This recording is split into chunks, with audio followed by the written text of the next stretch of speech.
God dag, öll somol, og hjertelig velkommen til hese HT-løte. Nå er vi for at halda et løyde reisegilde for nødja omlattingar og menningardeplen her i Høyvøk. For meg personlig er det sere opplittende å være her til reisegilde i det. For bærs faven døven søgjane var vi til reisegilde til største delstående i Torsjøna kommune, vester av Flæt, og i det veitrar merke for første eldrestående av Slukonslæ i Førjon, ja her vid delen Lanka, og kunne sige tvei fram urskærande bygningsverk som har heppna sjålsamma vel, hoas truplar tøyer vid korona. At reka en fullgåan og viriligan eldrapolitikk snur seg ikke bare om å nøkta bra nei og tørvun. Det må eisne ved nøyhoksan lettjast oppfyrir framtøyer demografisk brøytegon, her er vera færre av arbeidsmarknaden imot til eldre borgare. Det mest middelen anna er vi ødel vilja heva okkar eldre er vera virkjen og vekjen som langst, og ikke minst til sjølve. De eldre i Torsjøna kommune heva det som helt godt, men det er vi i skiftet her vi ikke er komna mål enn. Vi veita en av gåa og tøyerhøskande tjeneste med beste dikt og trygt som sampakkar vi til og i okkara eldre innskja. Men vi røyna alla tøyina at gjera eldre og ikke vikommande fyrir okkur nødl, særlig vi har leggja dent av endoskoan og nøyhoksan og tøtton samstarve vi eldrara, næromkvarve, avværande, brukarar, starfolk og fagfolk. Tøy hava vi valgt å leta en vel større part av eldrarøktene snekva seg tilbå om fyrirbygging og endemenning, såleis at okkar eldre verveita sånne likamlige og salalige forelegar som langst, og her vi få en månade bedre løsdikt. Og det er akkurat her vi gjør her.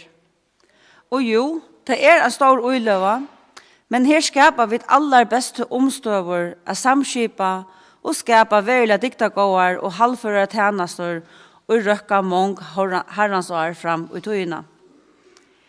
Det er en slåbrådande verskatlan å bytja en omlattingar og endemenningar-depol i Rålandsgøte i Høyvøk til eldre borgare i kommunene. Det er fyrsta heim av Slukonslæ i landen.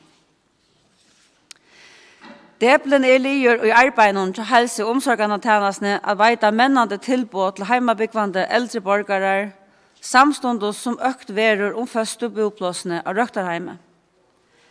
Jeg skal ikke komme inn av bygningen sjølvan, det kommer over kjølbrå og greia nærifra om en lutla løte, men her kommer i minsta leie holdt 100 borgare å heve oppihalt om året. Særlig nok og gjørsbors urhentleikon og omstøvun til felags tiltøk og vendingar, vi særlig gåen hølun til ergo og fysioterapi. Samturs enda mennesken i tøyande lier og at menna og styrstja heimabyggvande borgare til framhaldande at liva et virkje og godt liv heima. Byggningen verer sera snåteligur og boromne fer at heva et fralukt utsynne i fria fruøkje og i delen og Lanka, som jo er en naturperla. Utgångt til terrasse er i hverjum boromme, og herfra vågjere til fruøkje kring byggningen ved utsynne ut Middelstong og Estnes og heilt inn i Tangafjørn. Her er bægi innan og utan dora hoksa om å skapa bestu karmar, såleis at omlattingen og endemenningen være så god og djevande som gjørlott for borgaren.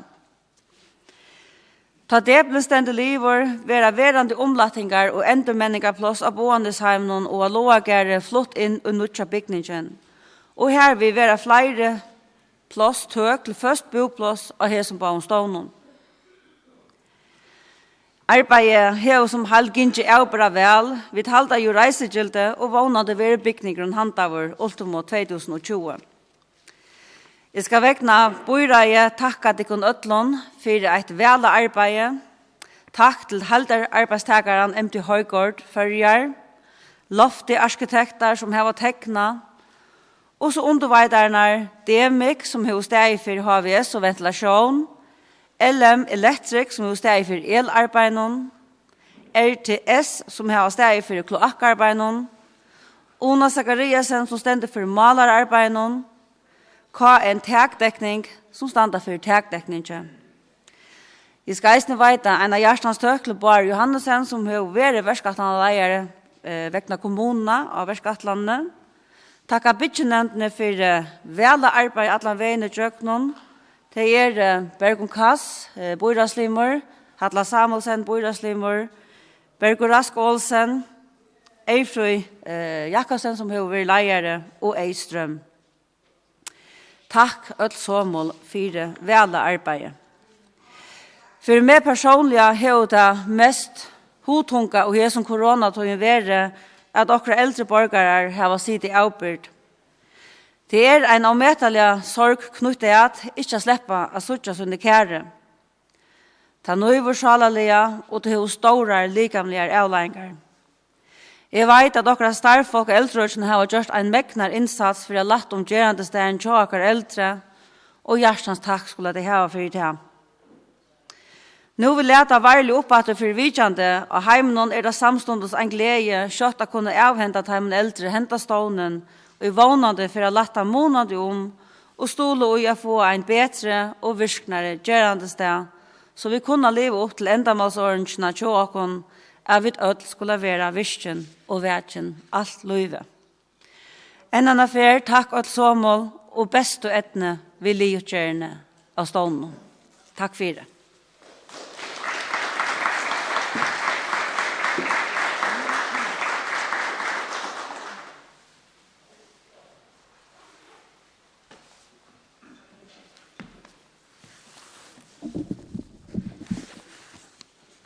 Gode statsfolk, underarbeidstakere, bytjeherre, rådgivere og fagettelid. Jeg bytjer en slukan omlatting av rehabiliteringsstepel til eldre borgere i Førjøen slåbrådende, og man sier seg være størst framstig for alt færre folk. Vi fekna sjølvande at Torshavn kommune hever vust MT Høygard og lofte arkitekter til alit å slippe bytja en slukan bygning i Torshavn kommune. Ta bytjearbeid var bjøret ut i hele arbeidstøket, og i desember 2018 var den lagt av at gøskan skulle være god, og at bygningen skulle kunne tåle til slit og nusle som vantas kan av slukken bygninger. Øysene til førske veverleie. Hette har vi da øysen lagt større denta i alle tilgångene.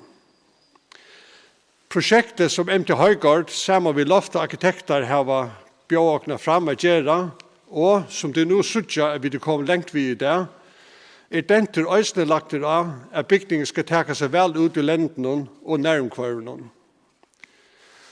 Bygningen som nå røster vil gå 100 meter, vi kjattlere, vi 22 burommen, setestover, skrivstover, startfakkerom, køk, ergo og fysioterapi og flere ære funksjoner. Hetta vil så start en verskattan som nekkfolk, eldrefolk og til avværende kommer å få nekk glede av ta bygningen ved livet.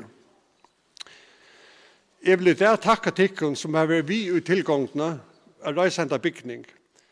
Takk til Demik som har gjort HVS-prosjektet som østene gjør arbeid av stedet, LM Electric som har gjort el- og CTS-prosjektet og som østene arbeidstakere av stedet, Design and Engineering til MT Høygard som har gjort konstruksjons- og kloakkprosjektet, og Ola Lofte som har gjort arkitekterprosjektet, som vi ser glad for.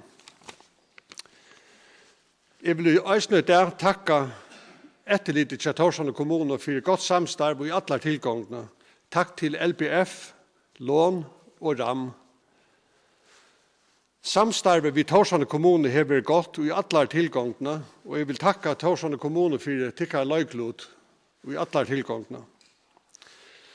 Og som vi døtt vita, så vil ikke bygd uten gode håndverskere og godt arbeidsfolk av plassen. Og en særlig tøk skal tilfære til dere arbeidsfolk og underarbeidstakere som har gjort et megna arbeid. Hette har vært en avbjørende tilgang, særlig for tikkene som arbeider her dag og daglige og øyne lenge arbeidsdager. Håndverskere og arbeidsfolk har vært plassen og kvendt der, håast nekva avbjøringer vid korona og øtterfyr hæsson. De har ikke kunnet være hjemme i hjemmearbeidsplass, men har talt å være her, håast øtterfyr smittet. Vi har også haft en herran veter. Jeg kan nevne at vi har haft 30 ånøyde steder. Og dette er en særlig avbjørn for tikkene som arbeider her ute. Men jeg vil si at håst nekva avbjørninger så har tid mekna at hanta stora sannsynker innat. En stor takk til tikkene for tikkene innsats, donaskap og samstarv. Takk at Samuel, og jeg vil nå gjøre året vujer til Lofta arkitekter som får si synder om tankene at det bygningen. Takk for det.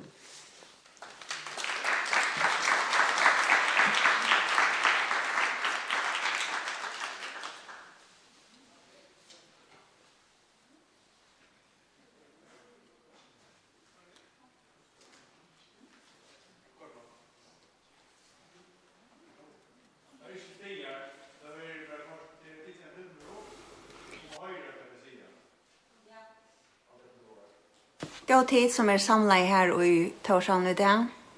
Vi vil gjerne sende til en halse her fra Malmö. Vi skjere hørm om at vi ikke kunne være samarbeid til i dag. Men som omstående det, så vil jeg gjerne sende til en halse. Og på ankra måte være en parster av oss ned. Og så gleder jeg dere til at vi ikke kunne komme ned til byggeplåset og så joksta ganger. Ord. Att skapa en omlattingar och rehabiliteringsstepel bäge spännande och utfordrande. Och det är spännande att vara utfordrad.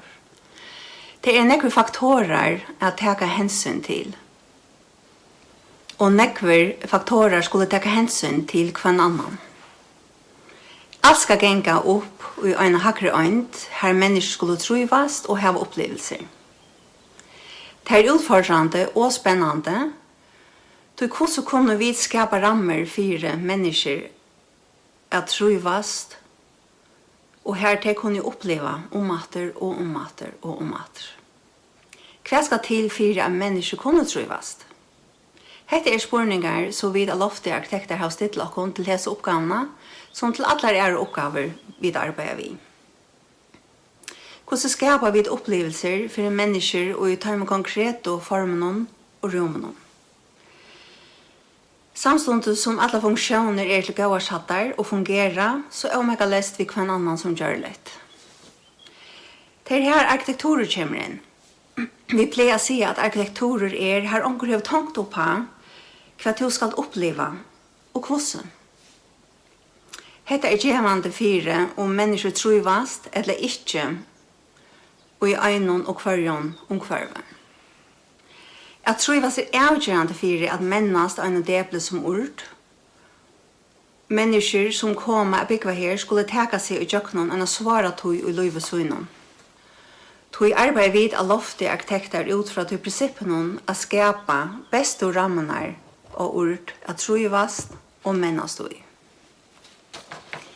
Vi är ute samman och tacksom för att åkara samarbetspartner och att skapa ord som ett effektivt men också trivsamt sted, Torshavn kommuna och MT Højgård, ber vi till att värna om hesa visionerna. Tack för det här. Hvordan skapar vi så trivna för utbyggvarna och det är så dagliga att ha ord som sitt arbetsplats? Ords uppgave är att männa och täcka sig av människor som har bruk för stål. Och hända intentionen vid ord speklas i huvudformen någon av byggningen som kan lyckas en fevnande faune eller en hjälpande hånden. Ord är en mjuka former som fylker landslänen. Vi materialvalget skapar vid ett moderna hemligt miljö vid att skapa kontraster med blekt och harskt, latt och tungt, rått och elegant. Ord omfattar nekvar imiskar funktioner som skulle nøkta törven tja brukarna. Tja starsfalknon ord ramman om ett arbetsplats här de av bästa hot skulle uppfylla händan törven. Tog jag vid att Lofta lagt den att skapa ett omegales flow som görligt och i mittlen alla funktioner. Till gåvar för bäge brukare och starvsfolk. Vi tar runt att skilja brukarna. Kvar är hese människor? Hvordan ser tar det däver ut? Hvordan ser tar liv ut? Byggningen innan former som et åttatal, etla og et oendalighetstegjen. Heter mester at oansett hvem ved to gonger, kommer du alltid atter av samme sted. Om onker er svært å minnast og finna, så kommer vi komme til alltid atter til sted i han eller hon løyder etter. Hetta har vi også hoksa godt ta ut i trena vi fysioterapeut og øron at det kunne bli vitla genga rundt i gongtjennom. Og boranen har vi somleis, som vi også gjør til okra forslag til boanesheimia sinne, til ikke hatt fire at ubyggvarner kunne være sondjalikkjante i langere perioder. Av denon og tog har vi valgt å gjøre stor myndighetsportøyer som har utsynet oppe omkring maten. Så at man kan oppleve en øktan livskvalitet høyest man sondjalikkjant. Og kan gjøre at det veker utsynet ut av skjegg fra fleste kømeren, og annars ut av grønt øk. Naturen spiller en avgjørende faktor, og i trivna ikke falskje. Og tog arbeider vi da loft i alt og vi naturen som faktor vi vilja heva, som gjør litt inn i bygningen, og tog åpner vi opp for naturen og bjøa henne innom. Hetta gjør brukeren opplevelser som ikke tenkt av vever og vind, men som nettopp være forstørst av vever og vind. Av framsynet har vi somleis på i naturen inn som så gjørligt vi har skapa en større vindiga fasado ut mot bakhavannon. Øysene så at to som brukar sitter og øyner kondisykler og trener, at du så øysene kan gjøre utsyn og frien ved at hitja ut av naturen. Tuskjelt har vi øysene valgt at ergo og fysio skal ha glasfasade ut etter. Somleis har vi integrera uteplassene såleis at de en naturligt forlangelse av sjølmobygningen. Og at det nevnt og omeggalest til brukeren å komme ut av hese øk. Og en avgjørende faktor i førjon som alltid vekkere. Og då har vi skapt muligheter å sitte ute under tætje og i le. Såleis at gjørt sitte utenfor og i imensko vekkere. Vi har skapt uteplosser oman etter og nedan etter, at venja og vera ui, og såleis regner vi at vi skal marsje i middelen ute og inne. Så av hvert en parster av henne. Vegna korona har vi ikke haft mulighet å være så ofte av byggeplassen som vi kunne i Stockholm. Med Berge Olavur og jeg var hver tur i februar. Og hei mulighet å helse opp på håndverskerne øysene og ta sette det høyla i perspektiv. Dette prosjektet så begynner vi 2 stryken av innom på pyre som luktes vantjon. Veror en verleitje vi en samstarve av flere faggrupper. Her hver hever sin løyklod. Jeg møter tikkene håndverskeren og byggeplassen og høyre tikkere opplevelser vi har skapet etter byggeroi var fantastisk. Og jeg takksom for det. Det tydligt ord okkara prosjekt. Alt som her kommet sammen å skapa hesa visjoner til verlaga for Torsjana kommune som vil skapa noen rammer for sine borgere at trivast og mennast i. Vi da loftet glad, stolt og takksom at være pastor av hesa verskatlan. Takk for det. Og vi ønsker tikkun en framhaldande gående.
Skulle du brukt synd på planchen eller helt bra bruka det. Kanske blir här på. Eller kan?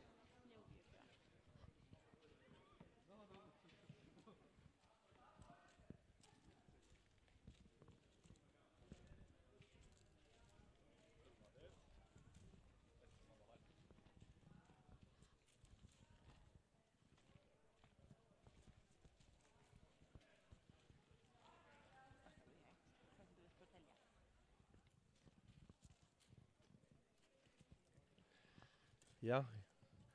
Her så så bygningen her fra tunnen her som standa og just her som vi standa her vil det som vil kalla sanserområde og det faktisk nekka vi endevendinga gjera at det kommer her vil en hektor bygd upp för det var gjort några trappor, några götter och till här som det kommer att vara till endevendingar ut i det fria öknen.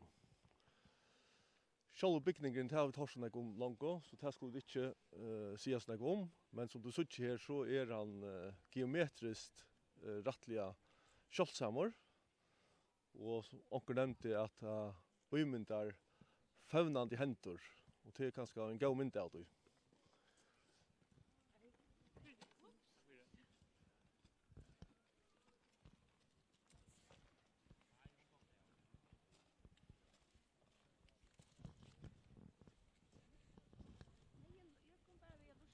Ja. Så det är som väla versen och nej. Ja, akkurat nu så är vi faktiskt igång vid att få täcka av byggningen. Och i kommande vecka så blir det lucka ösne av hesar fasaden här. Och så börjar arbetet invändiga. Det vill säga vi är då långt och börjar. Men tar det lucka så börjar det på gipsarbete ösne. Så det blir så i innanför kommande 2 veckor.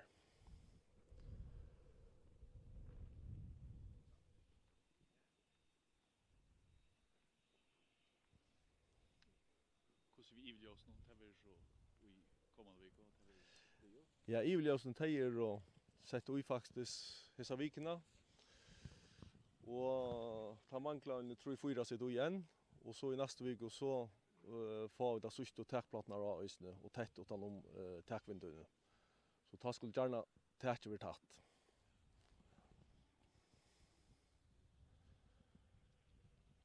Så gör att man kommer halta. Det satsar vi på, ja. Och att det får ett arv igen.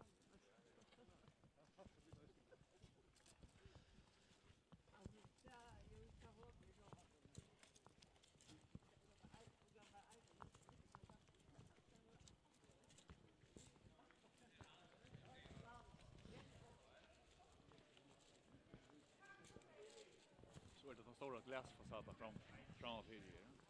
Ja, her inne i motorer, her blir nok snakk glas, og her så jeg noen fundamenter her framfor øsene, og her blir en sånn liten uteterrassa her, atlavna fram vid fasaden her. Så det er nevnt av de som kommer ved her, at komme ut, her var flere horar, komme ut av disse terrassene og kunne njóta vestkinn her. Og det som ligger bort innanfor her faktisk, her som bor i her, det er ergoterapien og fysioterapien. Det har i hese numrene her. Så de som til endevendingar her, de kommer også ha en god utsikt ut i gären her. Så som man ser, man kan söka lut in i byggningen i att man kan söka det vänje in i. Ja. Ja.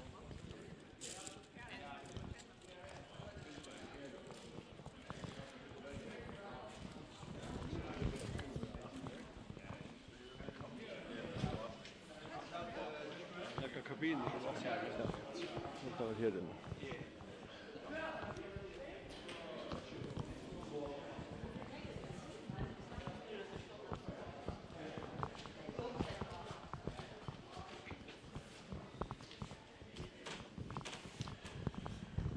Hette så ett standard borum. Till anstaklingar rum och till 22 rum.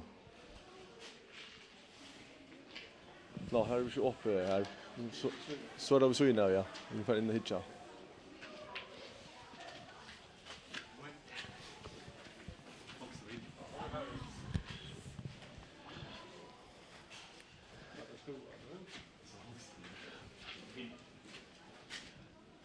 Hette så bergversene som høyrer til kvart borommet.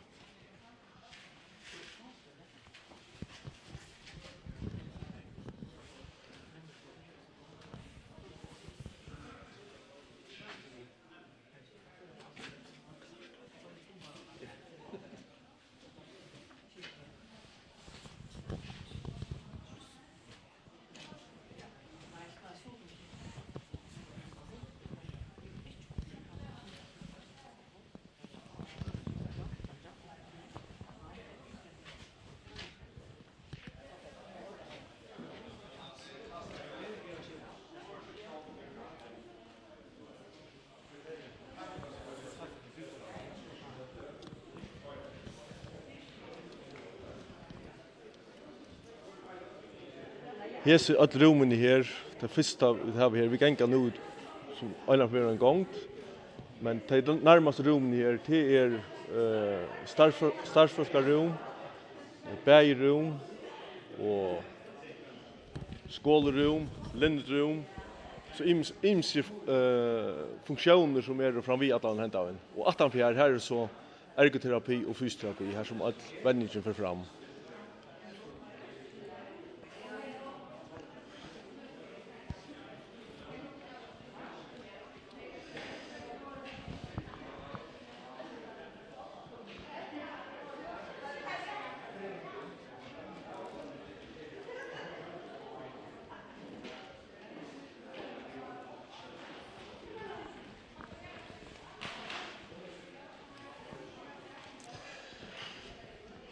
Här ute efter här är en stova för de som är här de kan ha uppehållsrum här. Och här har det en god utsikt norr i Rotjanar. Och här är en tillsvarande stova i Sunnara parten och de har en fralig utsikt ut i Nalsjafjord, ut till Nalsjar och in i Rotjanar, in i Eströjderna.